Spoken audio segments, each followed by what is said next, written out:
Corona మహమ్మారి పుణ్యమా అని ప్రపంచమంతా లాక్డౌన్ అయింది.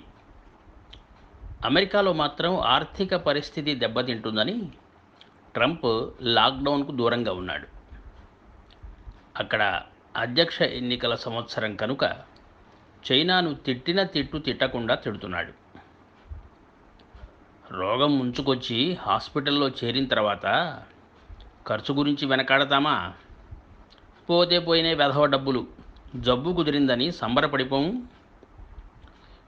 డబ్బుల కోసం అమెరికా, ఆస్ట్రేలియా, యూరప్, యూకేలు వెళ్ళడం, జబ్బులొచ్చినప్పుడు మళ్ళీ మాతృదేశానికి పరిగెత్తుకొని రావడం, కొందరి సంగతి చూస్తూనే ఉన్నాం. కరోనా గురించి ప్రపంచానికి తెలియజేయకుండా చైనా గుట్టు పాటిస్తే ప్రపంచమంతా అది చైనా వైరస్గా రట్టై కూర్చుంది. చుట్టుపక్కల 20 దేశాలతో ఎప్పుడూ గిల్లి కజ్జాలు పెట్టుకునే చైనా ఈసారి ప్రపంచం మొత్తంతో కయ్యం పెట్టుకుంది. గయ్యాళి పాత్ర పోషించింది. WHO కరోనా స్వైన్ ఫ్లూ కంటే 10 రెట్లు ప్రమాదకరమైనది అని చెబుతోంది. తాత్కాలికంగా 3వ ప్రపంచ యుద్ధంలో గెలిచిందేమో కానీ శాశ్వతంగా ప్రపంచానికి శత్రువైపోయింది చైనా. మరోపక్క మరకత్ ప్రార్థనల పేర కరోనా జిహాద్కు మర్కజ్ జమాతే నడుం బిగించింది. మర్కజ్ గోలే లేకపోతే ఏప్రిల్ 14 మన లాక్డౌన్ ముగిసి ఉండేది. వెరసి చైనా సరుకు, ముస్లింల వద్ద సరుకు ఏదీ కొనకూడదని భారతీయ సమాజం నిర్ణయం చేసింది. చైనాలో 2-3 లక్షల కంపెనీలు మూతపడ్డాయని, 2 నెలల్లో 84 లక్షల ఫోన్లు మూగబోయాయని వార్తలు వస్తున్నాయి. హైడ్రాక్సీక్లోరోక్విన్ కావాలని అమెరికాతో సహా అనేక దేశాలు అడిగితే ముందు వద్దన్న తరువాత వ్యాపార పరిమితులు పెంచి మోడీ సరే అన్నాడు. ఇవాళ అది బాగా డిమాండ్ ఉన్న డ్రగ్. ఎవరైనా తయారీ కంపెనీ పెడితే 2 గంటల్లో అనుమతులు లభించే అవకాశం ఉంది. ఎంత తయారు చేసి సరఫరా చేస్తారని ప్రభుత్వం అడిగి మరీ అనుమతులు ఇస్తోంది. భారతదేశంలో మన శుచి, శుభ్రత, సంస్కృతి, ఆహారపు అలవాట్లే మనకు శ్రీరామరక్ష. యోగా చేసిన వాడికి రోగం రాదు. రోగం లేకపోతే డాక్టర్లకు పని లేదు, ఆసుపత్రులకు ఆదాయం లేదు, ఫార్మసీల్లో మందులు ఖర్చు కావు, ద్రవ్య వినిమయం లేదు. అంటువ్యాధులను ప్రబలకుండా చేసేందుకు ఎవరింట్లో వారుంటే సోషల్ డిస్టెన్స్ పాటిస్తే ఆసుపత్రుల్లో పేషెంట్లు ఉండరు.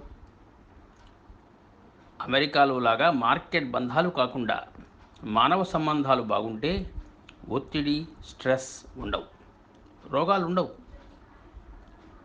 మితాహారంతో కూడా రోగాలు రావు. మద్యం తాగకుండా వాహనం నడిపితే యాక్సిడెంట్ ఉండవు. మద్యం, సిగరెట్టు మానేస్తే ఆరోగ్యం బాగుంటుంది, రోగాలు ఉండవు. మంత్రాలకు చింతకాయలు రాలకపోయినా మనసులో చింత లేకుండా ఉండగలుగుతాం. అలాంటి మంత్రాలు మన యొక్క ఋషులు, మన యొక్క మహానుభావులు అనేక మంది మనకు అందించి వెళ్ళారు. మన రోగం కుదిర్చే డాక్టర్లకు, నర్సులకు, మన పరిసర పారిశుధ్యం సంగతి చూసే పారిశుధ్య కార్మికులకు సన్మానాలు జరగడం గతంలో ఎప్పుడైనా విన్నామా, కన్నామా? ఓ సభ్య సమాజం సాంస్కృతిక ఔన్నత్యాన్ని, సంస్కార సామర్థ్యాన్ని ఈ సంఘటనలు తెలియజేస్తున్నాయి. అలా మరొకరి కోసం ఆలోచించే స్థాయి, సామాజిక స్పృహను పెంచి సంతులిత, శాంతియుత మనస్తత్వాన్ని సమాజం పెంపొందించుకునే అవసరాన్ని, అవకాశాన్ని కలిగిస్తున్నాయి. మైనహి తూహి అనే భావనను జాగృతం చేస్తుంది. లాక్డౌన్ విధించడం వల్ల భారత ఆర్థిక వ్యవస్థ కుప్పకూలిపోతుందని కొందరు కుహనా మేధావులు గొంతు చించుకుంటున్నారు. భారతదేశ ప్రజల జీవన స్థితిగతులు, ఆవేశ అభినివేశాలు తెలిసిన వారెవరూ ఇలా మాట్లాడరు. ఉల్లిపాయతో పచ్చి రొట్టె కలిపి తిని ఆరోగ్యంగా బతుకుతున్న బహుసంఖ్య భారతీయ సమాజం ఈ దేశంలో అధిక శాతం ఉన్నది. వారికి ఏమాత్రం ఆరోగ్య సమస్యలు లేవు. సహజ సిద్ధంగా కుటుంబపరంగా ఆర్థిక వ్యవస్థ వెల్లివిరిసిన దేశం భారతదేశం. ఏమీ లేకపోయినా మామిడికాయ పచ్చడి, పెరుగన్నంతో కడుపు నింపుకునే సత్తా భారతీయులకుంది. పిజ్జాలు, బర్గర్లు దొరక్కపోతే బింబేలెత్తిపోయే సమాజం కాదిది. పాకిస్తాన్తో యుద్ధ సమయంలో నాటి ప్రధాని లాల్ బహదూర్ శాస్త్రి ఇచ్చిన పిలుపు మేరకు ఒక పూట భోజనం చేసి మరో పూట ఖర్చు దేశ రక్షణ రంగం కోసం ఇచ్చిన వాళ్ళెందరో, ఉత్తర భారతంలో ఆ అలవాటును ఇంకా కొనసాగిస్తున్న వారెందరో మనకు కనపడతారు. ఆర్థిక మాంద్యం, ఆర్థిక వ్యవస్థ కుప్పకూలడం ఇవన్నీ భారత్లో అరిగిపోయిన రికార్డులు అయ్యాయి. రెండవ ప్రపంచ యుద్ధానంతరం జపాన్ అంతరించిపోతుందనుకున్నారంతా. కానీ నిలబడి 3 దశాబ్దాల్లో అమెరికాకు మార్కెట్లో పెను సవాళ్లు విసిరింది జపాన్. చుట్టుపక్కల 24 అరబ్బు రాజ్యాలు ఇజ్రాయెల్ను చుట్టి పసిఫిక్ మహాసముద్రంలో కలుపుతామన్నప్పటికీ ఏమీ చేయలేకపోయాయి. ఇజ్రాయెల్ ప్రజల దేశభక్తి అది. సంకల్పశక్తి, పనితనం, విల్ అండ్ స్కిల్, ఈ రెండూ భారత్కు 2 ఆభరణాలు. అందుకే ప్రజల్ని రక్షించేందుకే మోడీ నాయకత్వంలోని కేంద్ర ప్రభుత్వం మొగ్గు చూపింది. ప్రస్తుతం మన దేశ జీడిపి 5గా ఉన్న మన దేశంలో GNH అంటే గ్రాస్ నేషనల్ హ్యాపీనెస్ మెండుగా ఉంది.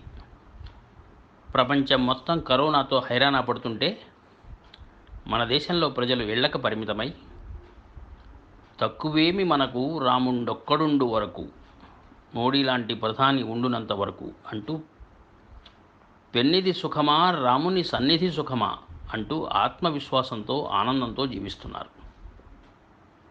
మన జీడిపి కూడా రాబోయే రోజుల్లో వృద్ధి పొందుతుంది. ఇప్పటికే చైనా నుంచి అనేక దేశాల కంపెనీలు తమ పెట్టుబడులు ఉపసంహరించుకునే పనిలో ఉన్నాయి. 100 USA కంపెనీలు, 200 జపనీస్ కంపెనీలు భారత్ వైపు చూస్తున్నాయి అని వార్తలు వస్తున్నాయి. మన దేశ గొప్పతనం చూసి భారత్ను సందర్శించే వారి సంఖ్య రాబోయే కాలంలో పెరుగుతుంది. సరసమైన ధరల్లో మన వైద్యం, ఔషధాలు ప్రపంచ ప్రజలు కోరుకుంటారు.